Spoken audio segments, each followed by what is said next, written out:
अस्सलाम वालेकुम friends and welcome to history हमारे साथ।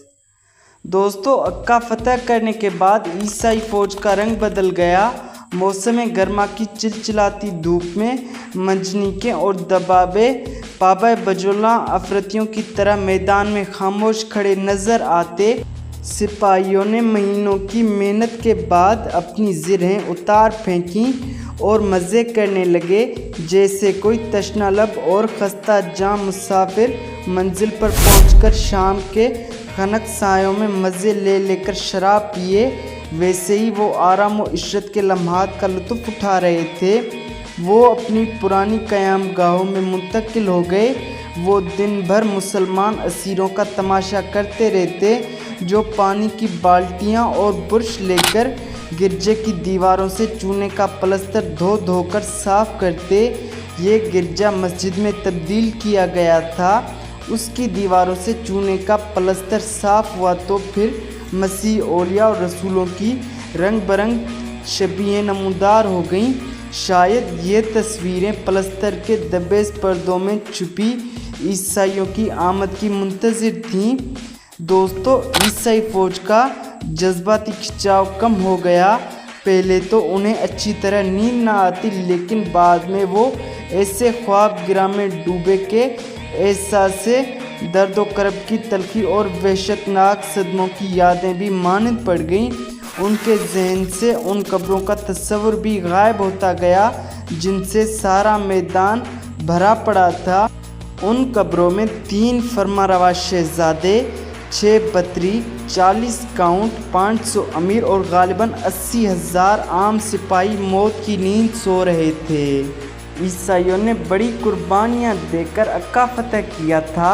अलबत्ता उनमें ये हौसला पैदा हो गया था कि हम फतह व कामरानी से जल्द हमकिनार होने वाले हैं और यरूशलेम की राहें खुली हैं। आराम व ऐश की फ़िज़ा में ज़िरापोज सिपाही दोबारा आदमी बन गए। उनकी ज़ाती ख्वाहिशात ऊद कर आईं और शिकायत के दफ्तर दोबारा खुल गए। जंग के साथियों ने पुराने हिसाब चुकाए और शराब खानों की राह ली। दरबारी लिबास पहने उमरा अपनी बेगमात के हमरा बड़ी धूमधाम से घोड़ों पर सवार बाज़ारों में निकलते। जश्न मुसरत की रौनक में इजाफा करने के लिए कई औरतें सूर से आईं, जाम से जाम टकराते और मुतरिब खुशी के गीत गाते रहते। दोस्तों, यरूशलेम की बादशाहत का मसला हल करने के लिए अमीरों की मजलिस मुशावरत तलब की गई। ये मसला नहायत अहम था, क्योंकि उसी सवाल पर उमरा 2 ग्रोहों में तकसीम हो गए थे। यरूशलेम की सल्तनत नहायत मोहतरम समझी जाती थी, क्योंकि शाह यरूशलेम को महज दुनियावी ताजदार की हैसियत हासिल न थी, बल्कि वो सल्तनत रब्बानी के इख्तियारात का भी हामिल था। मजलिस मुशावरत में शाह फिलिप ऑगस्टस भी मौजूद था। वो स्याह लिबास पहने था। उसके जवां चेहरे पर कबल अज़ वक्त तफरुकात की झरियाँ नमूदार हो गई थीं। तवील अज़ा रिचर्ड गुलाबी रंग की कमीज़ और शिकारी टोपी पहने बैठा था। उसकी लंबी तलवार चांदी के पतरे से पेटी में लटक रही थी। वो बज़ाहिर अपने असास से खेल रहा था, लेकिन उसकी आंखों में होशियारी और गहरी दिलचस्पी चमक रही थी। वो उस तनाज़े में अपनी बात मनवाने पर तुला हुआ नज़र आता था और उसके पीछे खामोश earl of Leicester Henry count of Shepman खड़े थे। दोस्तों, अंग्रेज़ उमरा के साथ टेम्पलर सरदार सफ़ेद चुगे पहने बैठे थे। इसके अलावा लुज़गनान ख़ानदान के 3 भाई मौजूद थे, यानी नाम नहाद बादशाह गाई, जंगजू जाफरे और कांस्टेबल के ओहदे पर फाइज अमालिक। फ्रांसीसियों के हामियों में अहले पिज़ा के अलावा वो अमीर भी थे जिन्होंने झगड़ा खड़ा किया था। एक तरफ गांट का पूरा और हर धर्म काउंट कोनार्ड ऑफ मांसरेट पुरस्कार तौर पर खामोश बैठा था। वो अपने फ़ायदे की ताक में था। वो बेचारे गाय को एक नुकसान दे चुका था। ये वाक़या पिछले साल हुआ। गाय की बीवी मलिका सिबिल्ला ने कोनार्ड की छावनी में पनाह ली थी। वो क़ज़ाए इलाही से फौत हो गई। अमीरों की मजलिस मुशावरत तलब की गई, जिसने मुतफ़िका तौर पर सिबिल्ला की छोटी बहन इज़ाबेला का हक तस्लीम कर लिया और उसे मलिका बना दिया गया। दोस्तों, ये अमर कोनार्ड को सख्त नागवार गुजरा क्योंकि इज़ाबेला शादीशुदा औरत थी। हम्फ्रे ऑफ टोरन से उसकी शादी हंगामा खेज हालात में किला करक में सरअंजाम पाई थी। हम्फ्रे नरम खूह और शाना सिफात से आरी था। इज़ाबेला उनफवान शबाब में थी और उसकी उम्र 19 साल थी। वो हम्फ्रे से वालियाना मोहब्बत का दावा करती और उसे हम्फ्रे की जुदाई हरगिज़ गवारा न थी, लेकिन कोनार्ड ने इज़ाबेला की मोहब्बत को शिकस्त देने की भी तदबीर निकाल ली। उसने इज़ाबेला की माँ और चंद कनीज़ों को इज़ाबेला को बहकाने पर मामूर कर दिया। उन्होंने इज़ाबेला के ज़मीर में कांटा चबो दिया कि दरअसल ये शादी नाजायज़ है क्योंकि सने बलूग को पहुँचने से पहले हुई थी। बिल आखिर इज़ाबेला उनके मकरो फ़रेब के जाल में फंस गई और अरबाब कलीसिया ने उसके अक़द को कालदम करार दे दिया। बस कोनार्ड के लिए राह साफ थी। उसने फ़ौरन इज़ाबेला से शादी करके यरूशलेम के तख्त ताज का मुतालबा पेश कर दिया। दोस्तों, कोनार्ड के मुतल्लिक़ कई नाज़ेबा अफ़वाहें गर्म हो गईं।